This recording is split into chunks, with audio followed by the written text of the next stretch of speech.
तो दोस्तों ये कहानी एक 15 साल की लड़की हैना और उसके पिता एरिक की है। ये दोनों फिनलैंड के घने जंगलों में बने एक घर के अंदर रहते हैं। जब हैना 2 साल की थी तब से एरिक उसे लड़ने के सभी दांवपेच सिखा रहा है। वह पिछले 13 साल से हैना को शिकार करने, निशाना लगाने और अपने दुश्मन को हैंड टू हैंड कॉम्बैट में हराने की ट्रेनिंग देता है। दरअसल एरिक भी पहले एक CIA एजेंट हुआ करता था, लेकिन एक दिन उसे एजेंसी का टॉप सीक्रेट पता चल गया। तब से CIA की सीनियर ऑफिसर मरीसा उसे मारना चाहती है, इसीलिए वह अपनी बेटी के साथ यहाँ छिपकर रहता है। एरिक ने हैना को कई भाषाएं बोलना सिखाया है। अब जब हैना बुक पढ़ रही होती है तो उसे उसकी माँ की तस्वीर मिलती है, जो अब इस दुनिया में नहीं है। एक दिन एरिक जब उसे म्यूजिक के बारे में पढ़ा रहा होता है तो वह पूछती है कि म्यूजिक सुनना कैसा होता है। मैं उसे अपने कानों से सुनना चाहती हूँ। एरिक कहता है कि बाहरी दुनिया तुम्हारे लिए सेफ नहीं है। हालांकि हैना को ऐसा नहीं लगता। वह कहती है कि अब मैं तैयार हूँ। जिसके बाद एरिक बाहर जाता है और गड्ढा खोदकर एक डिवाइस बाहर निकालता है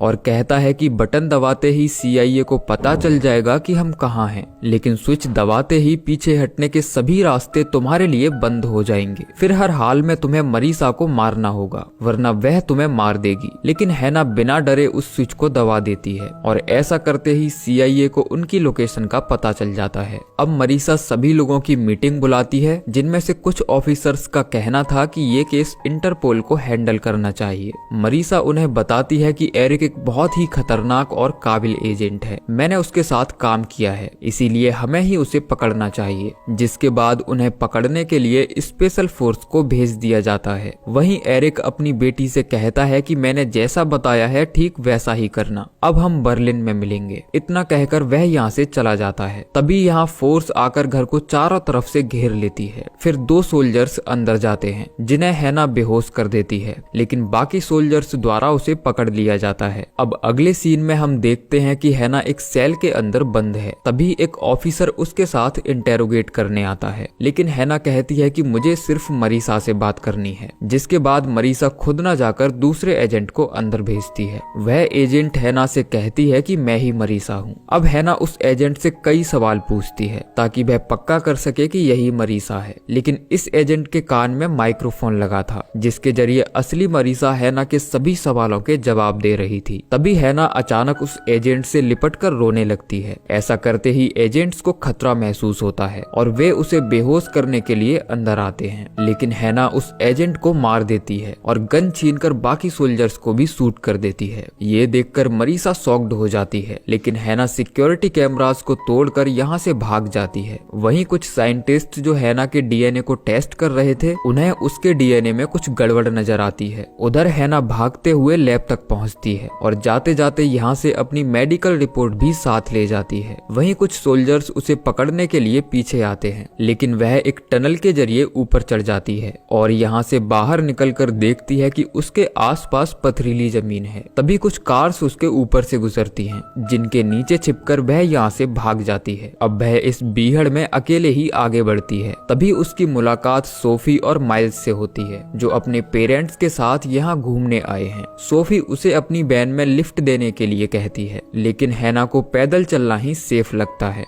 वहीं हम मरीसा को देखते हैं, जो अपने लॉकर से एरिक की फाइल निकालती है और उसे जला देती है। और फिर कहानी फ्लैशबैक में जाती है, जब मरीसा ने एरिक और उसके परिवार को मारने की कोशिश की थी। तब हैना 2 साल की थी। उस हमले में हैना की माँ की मौत हो जाती है, लेकिन एरिक अपनी बेटी को लेकर वहाँ से भाग जाता है और तब से मरीसा उसे ढूंढ रही है। वहीं अब हैना चलते चलते एक गांव में पहुँचती है, जहाँ कुछ महिलाएं कपड़े धो रही थीं। वह यहाँ से कुछ कपड़े चुराकर पहन लेती है। जिसके बाद उसे एक होटल नजर आता है, जिसके मालिक से मिलने के बाद उसे पता चलता है कि वह फिलहाल मोरक्को में है। होटल के मालिक को हैरानी तो तब होती है जब हैना उससे अरबी भाषा में बात करती है। वह उसे एक कमरा देने के लिए रिक्वेस्ट करती है, क्योंकि उसके पास पैसे नहीं थे। होटल का मालिक उसे एक कमरा फ्री में दे देता है, जहाँ पहली बार वह इलेक्ट्रिसिटी देखती है। उसके लिए ये दुनिया बिल्कुल नहीं थी। वह बार बार लाइट की स्विच को ऑन ऑफ करती है। अब हैना उस मेडिकल रिपोर्ट को देखती है, जिसमें उसका रिजल्ट असाधारण था। वहीं दूसरी तरफ मरीसा एक बार में जाती है, जहाँ वह आइजैक नाम के एजेंट से से मिलती है और उसे हैना को पकड़ने के लिए हायर करती है। उधर हैना की मुलाकात एक बार फिर सोफी से होती है, जो अपने परिवार के साथ उसी होटल में रुकी हुई थी। वह हैना को डिनर पर इनवाइट करती है और ये लोग साथ में खूब बातें करते हैं। अब अगली सुबह सोफी का परिवार फिर से सफर पर निकल जाता है, लेकिन उसके डैड इस बात से नाराज थे कि किसी ने उनकी बहन की सनरूफ तोड़ दी है। उधर आइजैक और उसके लोग होटल मालिक को बंदी बना लेते हैं और उससे हैना के बारे में जानकारी लेते हैं। फिर सीसीटीवी कैमरास चेक करने पर पता चलता है कि हैना बैन के अंदर छिपकर भाग गई है, जिसके बाद आइजैक होटल मालिक को मार देता है और अपनी गैंग के साथ उस बैन का पीछा करता है। वहीं एरिक भी पानी के रास्ते शहर आ जाता है, जहां उसका सामना 2 पुलिस वालों से होता है, लेकिन वह उन्हें मारकर यहां से भाग जाता है। उधर सोफी और उसका परिवार सफर का आनंद लेते हुए आगे बढ़ रहे थे,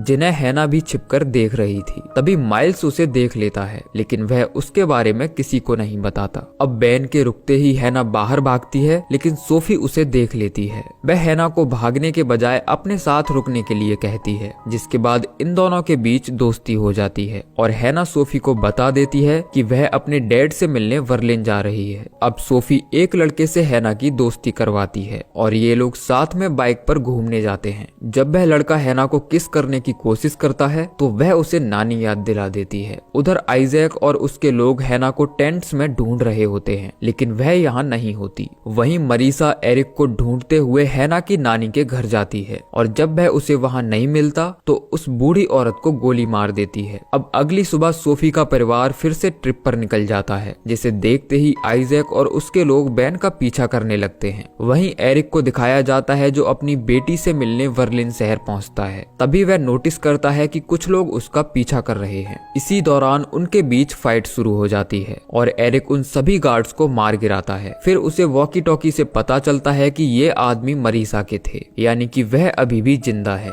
जिसके बाद वह मरीसा से फोन पर बात करता है और उसके घर जाकर एक एजेंट को गोली मार देता है, लेकिन उसके अंदर आने से पहले ही मरीसा यहाँ से भाग जाती है। वहीं हम हैना को देखते हैं, जो नोटिस करती है कि कोई उनका पीछा कर रहा है। तभी सोफी की माँ बैन को साइड में लगाती है और हैना सोफी से कहती है कि चाहे जो भी हो जाए तुम मेरा पीछा मत करना। जिसके बाद वह बैन से कूदकर पोर्ट की तरफ भागती है, जहाँ आइजैक और उसके लोग हैना का पीछा करते हैं, लेकिन वह इन्हें चकमा देकर कंटेनर्स के बीच में छिप जाती है। अब जैसे ही आइजैक के साथी उस पर हमला करते हैं तो वह उनमें से एक को मार देती है। तभी सोफी उसे ऐसा करते देख लेती है और वह डरकर यहाँ से भाग जाती है। फिर आइजैक उसका पीछा करता है, लेकिन आगे रास्ता बंद था। जिसके बाद वह पानी में कूदकर भाग जाती है, लेकिन आइजैक और उसके साथी सोफी के परिवार को बंदी बना लेते हैं। तभी वहाँ मरीसा आती है और एक एक करके सभी से इंटेरोगेट करती है। वह इस परिवार की सबसे कमजोर कड़ी माइल्स को टारगेट करती है और वह उसे बता देता है कि हैना अपने डैड से मिलने वर्लिन जा रही है, क्योंकि जब हैना ने सोफी को अपने बारे में बताया था तब माइल्स ने उनकी बातें सुन ली थी। वहीं हम हैना को देखते हैं, जो एक शिप में बैठकर बर्लिन पहुंचती है। फिर वहां से उस पार्क में जाती है जहां उसके डैड ने मिलने के लिए बुलाया था।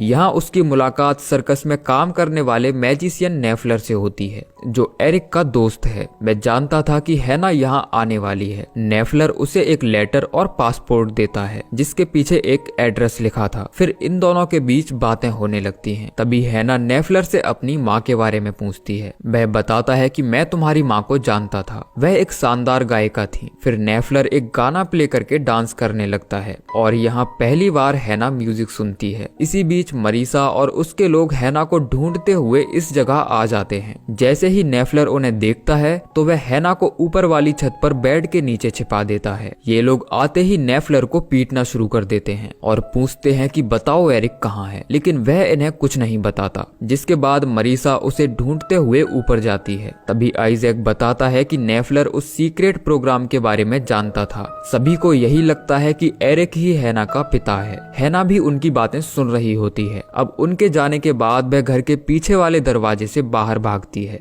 जिसके बाद एक साइबर कैफे जाकर एरिक के बारे में सर्च करती है, जहां उसे पता चलता है कि एरिक उसका बायोलॉजिकल फादर नहीं है, यानी कि मरीसा ने जो कहा था वह सच था। अब वह अपनी ग्रैंड मदर के घर जाती है, जहां दीवार पर उसकी मॉम की तस्वीर लगी थी। इस तस्वीर पर खून के धब्बे और गोली का निशान भी बना था। वह उसे देख ही रही होती है कि तभी वहां एरिक आ जाता है। अब हैना एरिक से पूछती है कि क्या तुम मेरे असली पिता हो। ये सुनकर एरिक थोड़ा परेशान हो जाता है। वह कहता है कि हाँ, मैंने ही तुम्हें पाल पोस कर बड़ा किया है। लेकिन अब हैना केवल सच सुनना चाहती थी। जिसके बाद एरिक बताता है कि मुझे CIA में प्रेग्नेंट महिलाओं को प्रोग्राम में शामिल करने के लिए भर्ती किया गया था। तुम्हारी माँ भी उन महिलाओं में से एक थी। दरअसल इस प्रोग्राम में बच्चों के जन्म लेने से पहले ही उनके DNA में बदलाव किए जाते थे, जिसके कारण उनमें डर और दया कम हो जाए और उनके लड़ने की क्षमता किसी आम इंसान से कहीं अधिक हो। CIA ये प्रोग्राम सुपर सोल्जर्स बनाने के लिए चला रही थी। मैंने इस प्रोग्राम में 20 औरतों को भर्ती करवाया था, लेकिन जब तुम 2 साल की थी तब मरीसा ने वह प्रोग्राम बंद करवा दिया और पूरी रिसर्च फैसिलिटी को तबाह कर दिया। वह तुम्हें भी मारना चाहती थी, लेकिन मैंने तुम्हें बचा लिया और इसीलिए मैं तुम्हें पिछले 13 सालों से ट्रेंड कर रहा हूँ ताकि तुम आने वाली मुसीबतों का सामना कर सको। एरिक कहता है कि बेशक मैं तुम्हारा असली पिता नहीं हूँ, लेकिन मैं तुम्हें बहुत प्यार करता हूँ। तभी हैना यहाँ से जाने लगती है। एरिक उसे रोकने की कोशिश करता है, लेकिन हैना उस पर हमला कर देती है। तभी मरीसा और उसके लोग यहाँ आ जाते हैं, जिसके बाद एरिक हैना को यहाँ से भागने के लिए कहता है और वह खुद आइजैक के लोगों का ध्यान भटकाने की कोशिश करता है। तभी उनके बीच फाइट शुरू हो जाती है और एरिक एक एक करके उन दोनों एजेंट्स को ढेर कर देता है। तभी मरीसा उसे गोली मार देती है और एरिक वहीं मारा जाता है। वहीं हैना फिर से उस जादूगर नेफलर के घर जाती है